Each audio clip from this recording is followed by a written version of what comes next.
बात कुछ कर लेते हैं सोशल मीडिया की, क्योंकि आजकल दौर सोशल मीडिया का है। कहते हैं कि जी अमीर बनना है तो बेचना सीखो, सेल सेल और सेल, अक्सर हम सुनते हैं ना, सेल सेल सेल। तो अब चाहे वो डिजिटल मार्केटिंग हो या ई कॉमर्स, इसके ज़राए वर्चुअल सर्विसेज या किसी भी प्रोडक्ट को मार्केट तक पहुंचाना, फ़रोख्त करना सबसे ज़्यादा अहम है। लेकिन चीज़ जब फ़रोख्त होती है, जब उसकी मार्केटिंग अच्छी होती है। तो आज के दौर में मार्केटिंग एक्सपर्ट ने हम लोगों को यानी कि आम आवाम को 3 कैटेगराइज कर दिया कैटेगरीज़ में, और ये कैटेगरीज़ कौन कौन सी हैं, मार्केट एक्सपर्ट्स क्या क्या नई टेक्निक्स इस्तेमाल कर रहे हैं, इस पर हमने बात करनी है। यमुना हमें ज्वाइन कर चुकी है। तो जनाब ये जनरेशन एक्स, वाई, जी, अल्फ़ा, और ये है मार्केटिंग के टूल, और लेकिन ये इसके असरात कैसे, इसको कैसे आजकल इस्तेमाल किया जा रहा है। हमारे साथ यमुना मौजूद है। यमुना, सबसे पहले तो ये बताइए कि ये जो आप कैटेगराइज कर लेते हैं सबके, अब किस तरह से ये चल रहा होता है एल्गोरिथम, इसका कैसे होता है कि मैं अगर जनरेशन एक्स में हूँ तो मेरे पास ये चीज़ आ रही है, वाई के पास ये चीज़ आ रही है, कैसे चल रहा है? अच्छा, देखिए एडवर्टाइजिंग तो बहुत ज़माने से चल रही है, ठीक है जी। एडवर्टाइजिंग, मार्केटिंग, ये बहुत ज़माने से चल रहा है, लेकिन हर ज़माने में तरीका चेंज हो जाता है। तो अब का नया तरीका है सोशल मीडिया मार्केटिंग, और वो क्यों इम्पॉर्टेंट है, क्योंकि और उसने किस तरह बदला मेन स्ट्रीम एडवर्टाइजिंग या मार्केटिंग को, कि अब हम अपने कस्टमर से, एक बिजनेस एक कस्टमर से बात कर सकता है। It's a two way interaction now. पहले हम टीवी पे ऐड देखते थे और दैट वाज अ 1-वे कम्युनिकेशन, यानी कि सिर्फ हमें कम्युनिकेशन एक तरफ से मिल गई, दूसरी तरफ से हमें नहीं पता कि कैसा रिएक्शन मिला, हमारे कस्टमर ने हमें कैसा रिएक्शन दिया हमारा ऐड देख के। तो अब क्योंकि हमें रिएक्शन मिलता है तो हमारे लिए ज़्यादा आसान भी है और ज़ाहिर है ज़्यादा चैलेंजिंग भी हो जाता है, इस तरीके से कि अब बहुत सारे एवेन्यूज़ हैं इसको मेजर करने के लिए। तो उसमें अब हमने इसको आसान बनाने के लिए अपने लिए हमने उन सारे यूज़र्स को कैटेगराइज कर दिया है मार्केटिंग ने। तो कैटेगराइजेशन इस तरीके से है कि मेरे पास लिखे हुए मौजूद हैं age groups. Basically generation x जो है वो इस वक्त 60 एंड 45 के बीच में है। जनरेशन वाई जिसको मिलेनियल्स भी कहा जाता है आर 44 से 30 के बीच के लोग हैं, और जेन जी जो कि यंग आजकल की यूथ है वो तकरीबन 29 से 15 ईयर ओल्ड्स कहलाते हैं, और जेन अल्फा जो कि बच्चे हैं आजकल के 12, 15 से नीचे वाली एज के। 30 से 40 वाले किस में आएंगे? 30 से 40 वाले जो हैं वो जेन वाई हैं, जो कि मिलेनियल्स भी उनको कहते हैं, बिकॉज हमने जो है वो, मैं भी मिलेनियल हूँ, तो उसमें हमने जो है वो अपनी एडल्टहुड जो है वो हमने 2000 में देखी। That is why we are also called. और ये कहा जाता है कि ये जो वाई जनरेशन है ये शायद वो आखिरी जनरेशन है जिन्होंने ट्रांजिशन देखा। एग्जैक्टली, जिन्होंने वीसीआर से लेकर तो डिस्क फ्लॉपी से होते हुए और आज ही मोबाइल। तो हमने जो ट्रांजिशन देखा है वो हमने बिल्कुल एनालॉग से, ये अगेन वही टेक्निकल टर्म है, एनालॉग से डिजिटल की हमने ट्रांसफॉर्मेशन देखी है। लेकिन जेन जी जो हैं उन्होंने आँख खोलते ही उन्होंने इंटरनेट देखा, उन्होंने आँख खोलते ही उन्होंने टेक्नोलॉजी देखी, अपने हाथों में टेक्नोलॉजी देखी। तो इस वजह से that is how we have इस तरह हम छोटी सी आपको मैं बड़ी इंपॉर्टेंट बात, इस पर मैं एक छोटा सा किस्सा सुना, मैं हम बात पे टॉपिक पे आते। मेरी बेटी को जब मैंने बताया ना कि वीसीआर और कैसेट और ये वो, तो बड़ी परेशान थी कि वो कैसे, वो किस तरह से मुझे दिखाएं। मैंने फिर उनको टीवी पे दिखाया, नहीं समझ आ रहा, फिर मैंने उनको रियल में दिखाया कि ये होता था, इसमें ये होता था। अब वो चल नहीं रहा था तो उसको ये यकीन नहीं आ रहा था कि ये कैसे चलेगा, हाउ इज इट पॉसिबल। और ऑडियो कैसेट उसने पहली बार देखी तो कहती ये किस तरह से ये चले। तो ये एक चीज़ बिल्कुल नहीं, वो बच्चों के लिए समझना, फॉर एग्जाम्पल हमारे बच्चों के लिए ये समझना कि जिंदगी जो थी वो इंटरनेट के बगैर भी थी। हमारा बचपन इंटरनेट के बगैर था। उसमें हम घर वालों के साथ टाइम स्पेंड करते थे, नेबर्स के साथ टाइम स्पेंड करते थे, रिलेटिव्स के साथ करते थे। अब घर में 4 लोग बैठे, सब ने अपना अपना फोन पकड़ा हुआ है। अच्छा, इसमें ये बड़ी इंपॉर्टेंट बात की एक्स भी मोबाइल ही पकड़ के बैठे हैं, बिल्कुल हमारे पेरेंट्स भी अब वो फोन लगा के ड्रामा भी अपना देख रही हैं, तो मेरी अम्मी जो है वो फोन लगा के देख रही होती हैं। तो we all are now part of this system या आप कह लें टेक्नोलॉजी, हम सब इसमें इन्वॉल्व हैं। अच्छा, इसमें ये अच्छी बात हुई कि पुराने वक्तों में तो ये था कि हम ड्रामा देखते हुए ना दरमियान में अगर कमर्शियल आते थे ना बहुत बुरा लगता था कि यार वेट करना पड़ेगा, पता नहीं कब वापस आएंगे। अब यूट्यूब ने इतना आसान कर दिया कि हम सुकून से ना बगैर किसी इंटरप्शन के हम अपनी पूरी वो वीडियोस देखते हैं, फौरन स्किप करते हैं, चलो भी आगे। अब इसमें मुझे ये बताइएगा कि अभी जो हमने बात की सेल सेल सेल, माशाल्लाह से इस दौर में बहुत सारे लोग हैं जो रातों रात करोड़पति भी हो गए, अमीर हो गए, और उन्होंने डिजिटल मार्केटिंग को इस तरह पकड़ा कि वो उसकी ना समझ रही हैं आपके, समझ गए कि ये चीज़ क्या है और उनको फ़ायदा भी हो रहा है। कितना ज़रूरी है ये समझना आजकल के बच्चे के लिए? बहुत ज़रूरी है यंगस्टर्स के लिए, और हम सब नए पुराने बिजनेस पीपल, मतलब पुराने मैं इसलिए कह रही हूँ क्योंकि पुराने लोग कुछ कन्वेंशनल तरीक़ों से एडवर्टाइजिंग और मार्केटिंग की में अभी भी इन्वॉल्व हैं, लेकिन अब टाइम है कि हम इवॉल्व करें, नए तरीक़ों पे आएँ, डिजिटल तरीक़ों पे आएँ और अपने कस्टमर को ज़्यादा समझने की कोशिश करें। बिकॉज़ अगर हम वक्त के साथ नहीं चलेंगे, क्योंकि नई जनरेशन जो है ना वो बहुत फास्ट मूविंग है, थिंग्स आर मूविंग, टेक्नोलॉजी इतनी जल्दी तेज़ी से ग्रो कर रही है, बदल रही हैं चीज़ें, कि उनके साथ हमें या जो भी बिजनेसेस हैं उनको उनके साथ पेस पे रहना पड़ेगा, आपको कोई टिप देना पड़ेगी, क्योंकि देखें हर कोई जो चाहता है कि वो ऑनलाइन बिजनेस करे, बहुत सारे लोग हैं जो अपनी ऑफिशियल पेजेस बना के बैठे हुए हैं, लेकिन रिस्पॉन्स उनको नहीं मिल रहा क्योंकि इसके पीछे कुछ टैक्टिक्स हैं, कुछ टेक्निक्स है जो यूज़ करेंगे तो वो उस तरह फ्लरिश करेगा। बिल्कुल। अच्छा देखें जी, अब देखें बिजनेसेस ज़रूरी नहीं है कि हर बिज़नेस जो है वो यंगर जनरेशन के लिए हो। अब मैं आपको तीनों जनरेशंस के लिए जो बिज़नेसेस हैं उनको अट्रैक्ट करने के तरीके मैं आपको बता सकती हूँ। स्टार्टिंग फ्रॉम जनरेशन एक्स, जो कि वही 60 से 45 के बीच में जो लोग हैं इस वक्त, उनके लिए जो है टेस्टिमोनियल्स, यानी कि किसी इंसान का किसी प्रोडक्ट के बारे में कोई बात करना या उसको रेकमेंड करना, यानी कि जिस तरह होता है कि आप कहते हैं कि जी हाँ उन्होंने भी ये इस्तेमाल किया है तो मैं भी इस्तेमाल करूँ, उनके लिए वो बहुत इम्पॉर्टेंट है।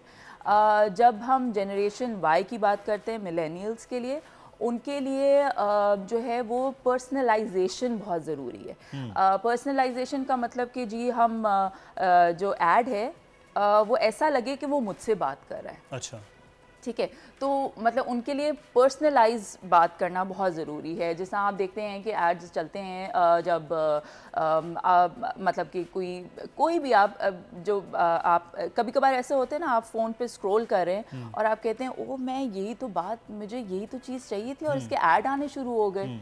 You get my point. तो वो होता क्या है कि एल्गोरिथम भी इसी तरह काम कर रहा होता है। बाय द वे हमारी जो फ़ोन की mic, camera, they have these social media platforms have access to all of this. Exactly. ठीक है, हमारी प्राइवेसी जीरो है। मैंने कल सिर्फ ट्रैक सूट का एक को क्लिक किया, यही मेरा पॉइंट है। उसके बाद 8 कंपनीज की वो चीजें मेरे पास आ रही हैं। आपको वो बार वो उसी तरह के एड्स आने शुरू हो जाएंगे। सो पर्सनलाइजेशन पे काम बहुत ज़्यादा हो रहा है, जो सारी जनरेशंस के लिए है, लेकिन वाई और एक्स के लिए ये बहुत इम्पॉर्टेंट है, सॉरी वाई और जी के लिए ये बहुत इम्पॉर्टेंट है। फिर हम जी, जनरेशन जेड, जो कि यंगस्टर्स ऑफ टुडे, जिनके लिए मार्केटिंग बनी है और जिनके लिए सबसे ज़्यादा सेलिंग हो रही है, उनके लिए पर्सनलाइजेशन तो बहुत ज़रूरी है। उसके अलावा उनके लिए ऑथेंटिसिटी बहुत ज़रूरी है। ऑथेंटिसिटी यानी कि रियल चीज़ उनको देखना। उनको एड स्किप करना भी पता है, उनको ऐड के बगैर प्लेटफॉर्म्स भी पता हैं। मैं नाम अगर ले सकती हूँ, नेटफ्लिक्स टाइप इस तरह के प्लेटफॉर्म्स हैं जो एड्स के बगैर हैं। तो आजकल यंगर जनरेशन एड्स से भागती है। अब हमें लेकिन बिजनेसेस को उन तक कैसे पहुँचना है फिर, तो उसके लिए हमें बहुत ज़्यादा कस्टमाइजेशन करनी पड़ेगी, एग्जैक्ट उनकी पसंद को समझना पड़ेगा, और उसके अलावा हमें उनको रियल एक्सपीरियंसेस देने पड़ेंगे। और उसी से जो है वो इन्फ्लुएंसर मार्केटिंग का अगर आपने नाम सुना हुआ है, ब्लॉगर्स होते हैं आजकल जो कि किसी प्रोडक्ट के बारे में बात करते हैं, आजकल बहुत ज़्यादा ट्रेंडिंग है। फिर उनके व्यूज़ आने शुरू होते हैं कि क्या लोग पसंद कर रहे हैं। तो स्पेशली बाइक्स और कार्स के बहुत चलते हैं। अच्छा देखें, अब वही है, हर किसी के लिए कस्टमाइज होगा, जो जिसका इंटरेस्ट जो है उसको वो चीज़ें ज़्यादा दिखेंगी। ठीक है, ख़वातीन के लिए फ़ैशन, डिज़ाइनर्स, ज्वेलरी, वो बच्चों के लिए गेम्स, ये इस तरह की चीज़ें ज़्यादा दिखेंगी। मर्द हजरात के लिए गाड़ियाँ और कोई बिजनेसेस या कोई और इस तरह की चीज़ें। So it's all very customized based on आपकी एज ग्रुप, आपका इंटरेस्ट। और मैंने आपको जो टिप्स अभी यही दिए हैं कि अगर हम इन चीज़ों पे फोकस करें। अल्फा को तो मेरे ख्याल से अभी एडवर्टाइज ना ही करें तो बेहतर है, क्योंकि वो कोको मेलन, हाँ उनके लिए कोको मेलन और वो बार इतने व्यूज उनको देते हैं ना, सीरियसली। जी, मैं आई थिंक हमारी अभी ये बात ही हो रही थी कि one of the top few YouTube channels is Cocomelon. तो वो देख लें कि कितने बच्चे आजकल हमारे, but it's just part of our lives now. मसला ये है, हम सब उसमें फंस चुके हैं।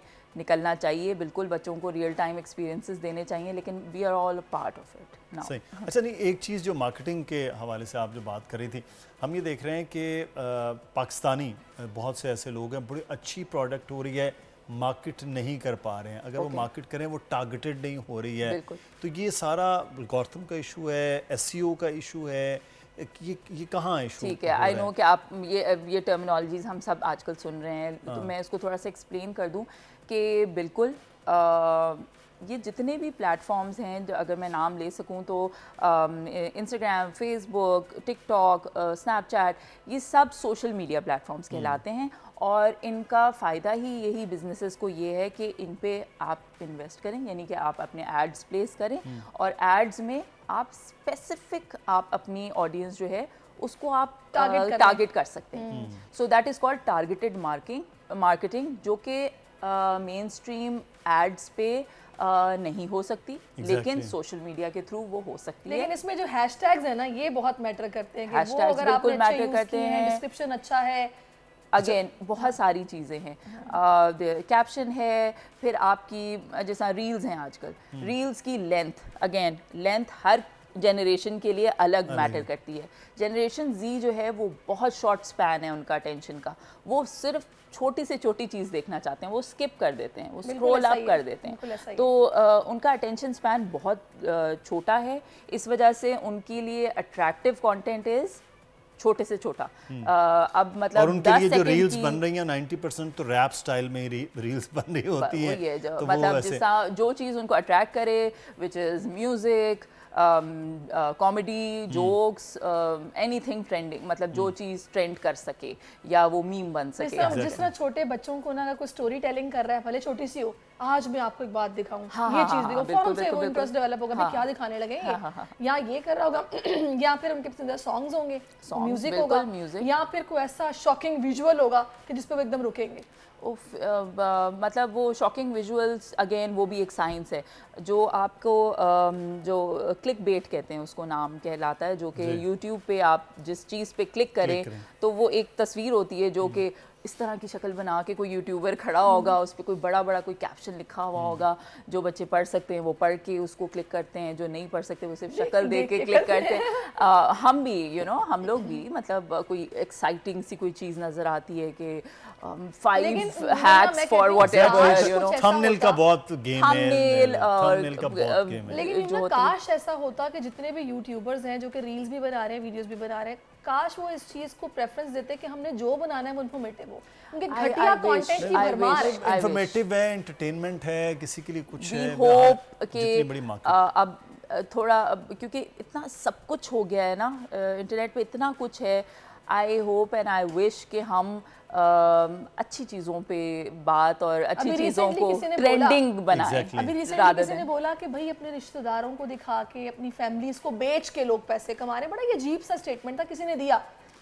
हाँ, ये पाकिस्तान के बड़े एक एक्टर हैं, छोड़े भारत, ये एक मामला है यूट्यूबर्स का, एक नई बहस होगी। हम मार्केटिंग के हवाले से एक चीज़ है, अब ये कहा जाता है कि कोई चीज़ है, प्रोडक्ट है, वो मार्केट कर रहे हैं, ये कप है, मार्केट कर रहे हैं, ठीक है, तो इस पर ज़्यादा जितनी मार्केट करेंगे, पैसा लगाएंगे, उसका वो रिटर्न होगा। अब ये एक बड़े ऐसे नॉट नेसेसरीली, मैं कहते हैं अगर आपने 5000 का इश्तार लगाया तो भाई आपका कहाँ से सेल होनी है, ये एक बड़ा नहीं मैं क्योंकि ये मार्केटिंग, क्योंकि आप खुद एजेंसी हैं, मार्केटिंग एजेंसियाँ उनको ऑनर को कर रहे हैं, कंपनीज को, कंपनीज उनसे कर रहे हैं। तो ये वही वाली चीज़ है अगेन, ये वो वाली चीज़ है कि आप वही 5,000 आपने किन लोगों को लगाए, आपने वो 5,000 रुपये आपने किन लोगों को दिखाया अपना add, that is very important. तो उसके लिए ज़रूरी है कि आप टारगेटेड मार्केटिंग अगर आप उन 5,000 रुपये से भी करते तो आपको सेल्स मिल जाती, ठीक है ना। तो मेरा ये पॉइंट है कि जो आपको ये एडवाइस अगर कर रहा है किसी बिजनेस को कि जी आप जितने पैसे लगाएंगे उतना आपको आप फ्लरिश करेंगे, आई डोंट थिंक सो। पैसे आपने सही जगह पे लगाने, बस दैट्स द पॉइंट।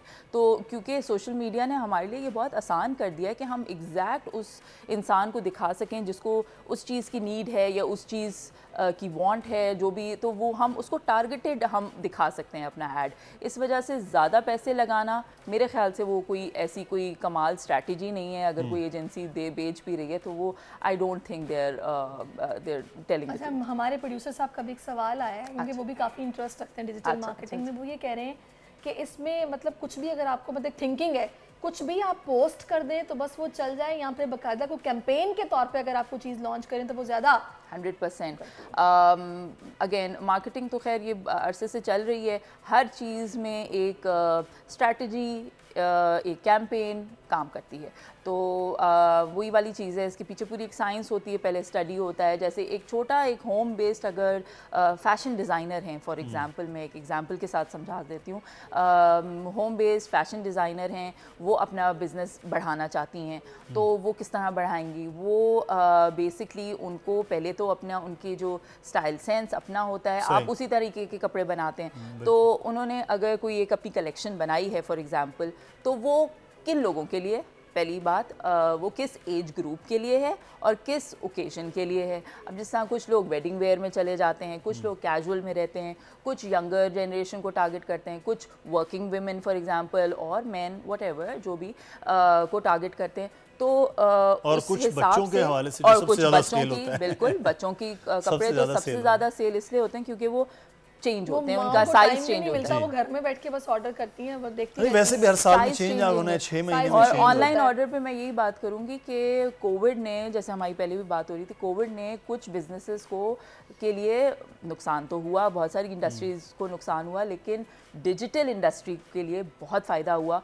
क्योंकि लोगों में परसेप्शन ऑफ ऑनलाइन बाइंग बढ़ गया। बिल्कुल आपने सही कहा। ई कॉमर्स जो है ना वो बड़ा उसमें एक हमने देखा कि बिल्कुल चेंज आया है, बिल्कुल चेंज आया है। तो बहुत शुक्रिया यमुना, आप हमारे साथ मौजूद थी। सब्सक्राइब करें और बेल दबाएं ताकि कोई खबर रह न जाए।